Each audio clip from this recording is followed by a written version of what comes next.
How you doing, people? Welcome back to another ESO video. Today we're going to go over the Dragonknight changes that could potentially hit update 46 for the Elder Scrolls Online.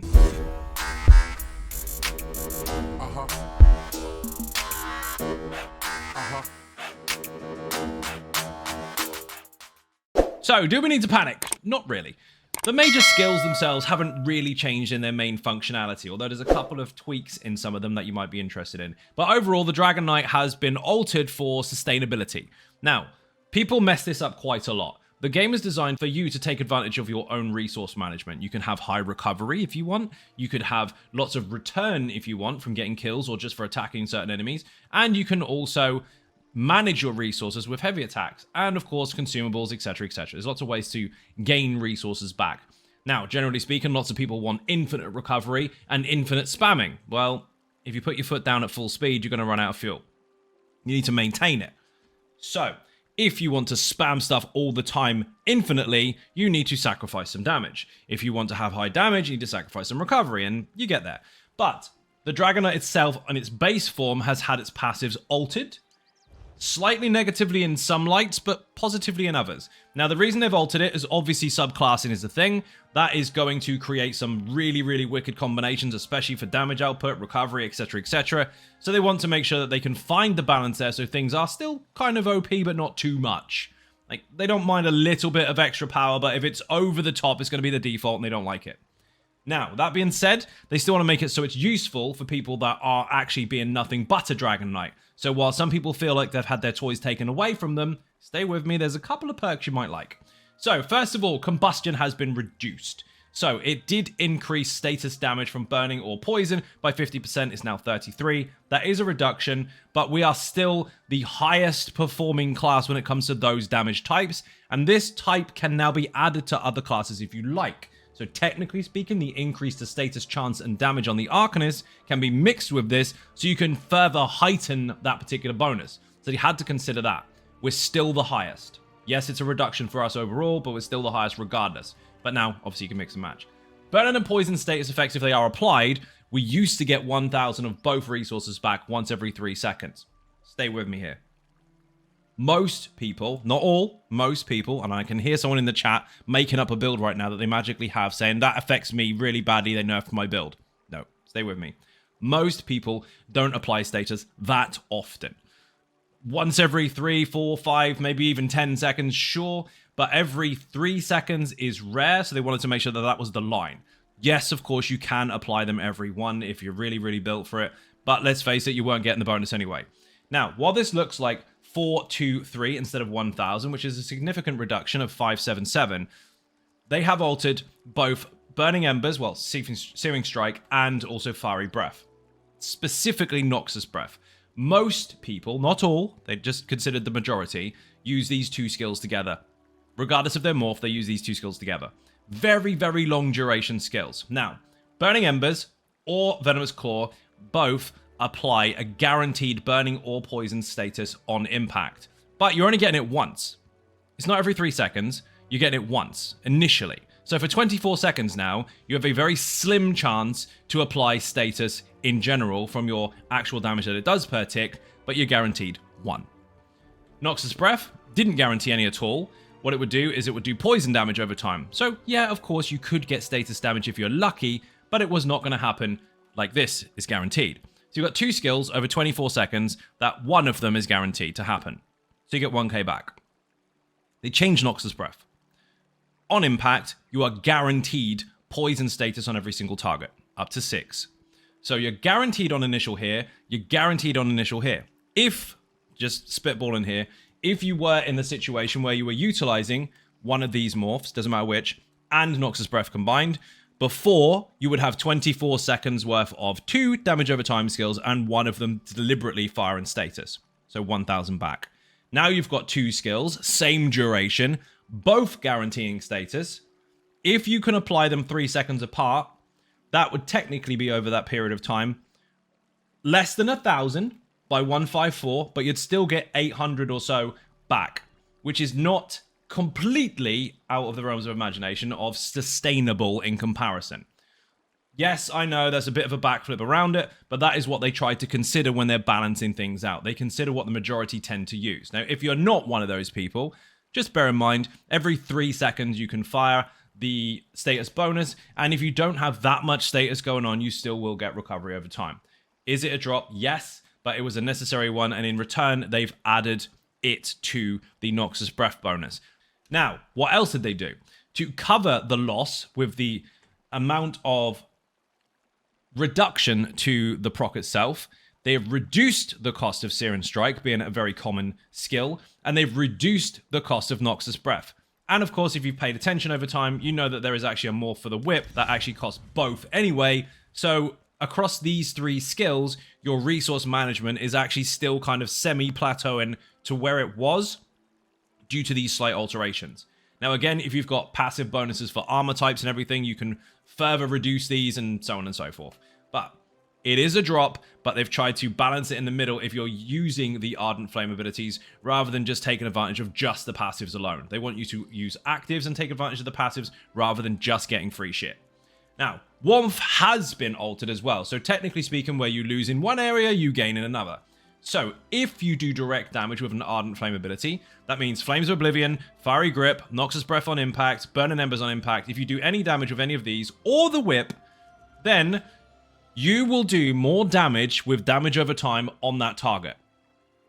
Technically speaking, it doesn't last very long, but all of your damage over time, which does actually apply to these skills and your banner, and any skills from any other class. The DK just gained 6% increased damage, 2 damage over time if you're actively doing direct. Now this one is really easy to apply, you just activate it and every 5 seconds you will actually benefit from this. Technically speaking, it lasts 3. So what you need to do is maintain this and then just spam or actively in between use another ability from this skill line. They're giving you a massive bonus to actually use the whip pretty much. Sure, you can use some of these, you can apply this and then keep this running and over spam if you really want to, or use chains, whatever, but generally speaking, it's mostly for the whip. If you use the whip actively as a direct damage spammable, all of your dots are stronger. Draconic Power. This one has been altered. Obviously, they've considered that the DK is very, very strong, having an upfront 12% increase to healing done by having one of these abilities active, but they also have to consider that this could be mixed with any other class healing bonuses, and it can be OP as hell. Very, very strong. So, it is reduced. It has been adjusted. We will receive less healing received from this particular passive. But again, if you mix classes, you can still make those way stronger than they ever were. Or this, because you can now introduce a skill to the DK. And this is something that people keep forgetting about subclassing. They're not considering the fact that, oh, this is for other people to take. This is for you to have and add stuff to it if you want to. So it works both ways. But again, if you want to be an actual Dragonknight on its own, there are perks and bonuses within the Ardent Flame skill line that they've messed with while they've reduced some other things. But at the same time, we are still very, very strong here anyway. Now, what else have they done here to kind of bolster this? Yes, your healing received has gone down by 3%, but you have just gained an extra load of resistances. This is now double what it was before, and it matches that of Minor Resolve, but it's a unique bonus, so it stacks with Minor Resolve. So yes, your healing incoming may have gone down, but your actual resistances are up. So that kind of semi-offsets itself depending on the situation, depending on your build. When it comes to this particular passive, this has been improved. So now, if you use Draconic Power abilities, incentive again, just like the last passive skill line, to use the abilities from this skill line rather than just have the passives. If you utilize these and have them on your bar, your health recovery went way up. So healing received down, resistances and recovery up. Dragon Leap was altered very slightly. Technically speaking, its functionality is the same, but when you land, a lot of the time people are getting stunned instantly. There's a slight cooldown now when you land to prevent you from getting insta-stunned the second you land in combat. The point is to jump in and splat stuff. It's not jump in and be hindered completely by something that can insta-stun. This has been slightly altered to allow for those situations. Now, Earthen Heart, and this is the one people are really worried about. Don't worry. Now, Battle Roar used to give you back 50 of every single resource, depending on your health, actually, because if your health is really, really high, that is a little bit different. But instead, at base now, it gives you 37 of every resource back per ultimate point spent. Now, I know that is a dramatic reduction if you look at it by percentages. We're looking at almost a 25% reduction, But it's really, really not that bad if you look at it from a wider perspective. First of all, every class in the game is going to have access to this really powerful passive. So they had to bring that down because other people will be using it and it will make very fast ulti building setups almost immortal. Bit of a tag there. Also, when it comes to actual uses of this, they do track what players do. They track their habits. They see how people utilize this. And while there may be some smart asses out there that can use this very, very effectively, there are most people that don't. Most people use an ulti and they don't even look at this passive and they just think, yay, my resources are there, whoopee-doo. Most people use it when their resources are full, so they don't benefit. And most people that use it to fill resources, if they're using a very, very heavy ulti for cost-wise, will actually end up filling over their bars anyway. So they brought this down, so those large ultis, the large or high-costing, expensive ultis, will just about fill your bars regardless of how you're built. The lower ones give you slightly less, and this is where the crunch really is. PvE, you're not going to see much of a difference. Now, when it comes to the PvP application of this, that is where the problem tends to lie. Because people that are very, very good at tracking their resources and their ulti usage can stack for high ulti recovery. Not to mention, if they're getting plenty of kills, they get 20 ulti per kill.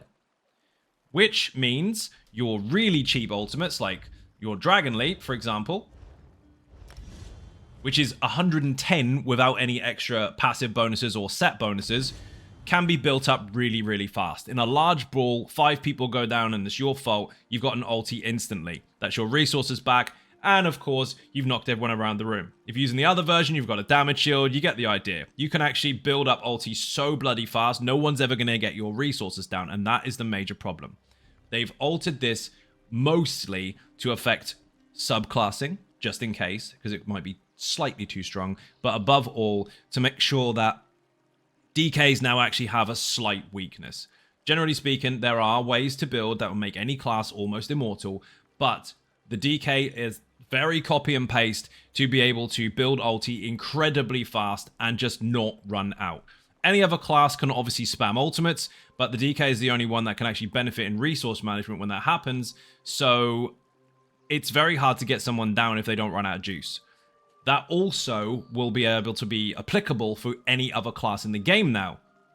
Which means, yes, you're talking wardens that go really, really low health that can fill their bars.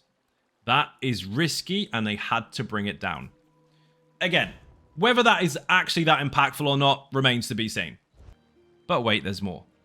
Magma Shell finally got altered. Now, I sound happy being a DK main, which sounds weird, doesn't it? No, it's not weird.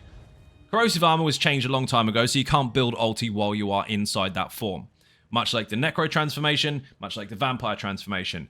But Magma Shell was left so you could infinitely spam this and basically be 100% unkillable through infinite rounds of Infinite Archive, through any content, depending on how you built. This could get absolutely stupid and wasn't consistent with its partner Morph. Why be almost immortal for 12 seconds on one where you can build ulti and not on the other? So they've made it so both of them now halt ulti regen while active. There are lots of people that aren't Dragonknights that are really happy about this. There's lots of people that are Dragonknights that don't understand what's fair and what's not, that don't like this. And I do think for the sake of consistency, it's about bloody time. It's a very, very powerful ulti. It is almost God mode for 12 whole seconds. If you can build ulti really, really fast anyway, this isn't going to make too much of a difference for you. But if you're cheesy, it will. Anyway, that is what they've done with that. If you activate it, you can't build ulti during that time. So it's supposed to be a short burst of survival as an ulti, which is very powerful, rather than something that you have forever. You're not supposed to have it forever. Anyway, that's the DK in a nutshell. Extra damage, less resources, and ulti change so you can't cheese anymore. Do you like it? Do you hate it? Let me know what you think in the comment section below. Obviously, it's going to upset some people, and it might make some people happy, and then other people might just see the balance and understand where they're coming from. Up to you. Your opinions matter. Put them in the comments below. Thank you very much for watching, and I hugely appreciate the support. If you're not subscribed, hit the button. It's free, and I'll see you in the next one. Bye-bye.